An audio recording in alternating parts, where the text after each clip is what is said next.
Assalomu alaykum aziz kuzatuvchi do'stlarimiz. Siz Alloh meni yaxshi ko'radi, men Allohni yaxshi ko'raman deb aldanib qolmang. Agar Alloh sizga bu dunyoda toji taxt, baxt va saodat, tansihatlik, boylik, go'zal hayot, siz so'ragan hamma narsani berib qo'ygan bo'lsa ham, bularning hammasini Yahudi bilan kofirga ham berib qo'ygan.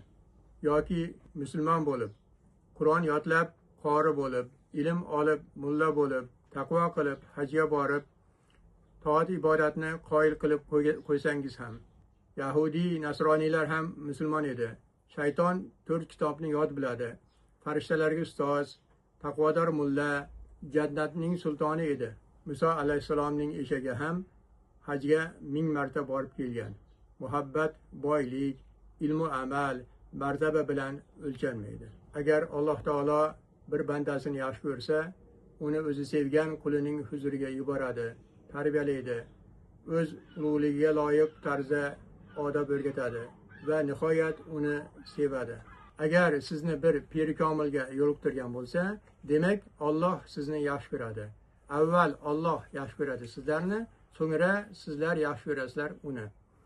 Bu Alloh taoloning so'zi. Aytingchi, sizni piringiz bormi? Buni izohlarda yozib qoldiring.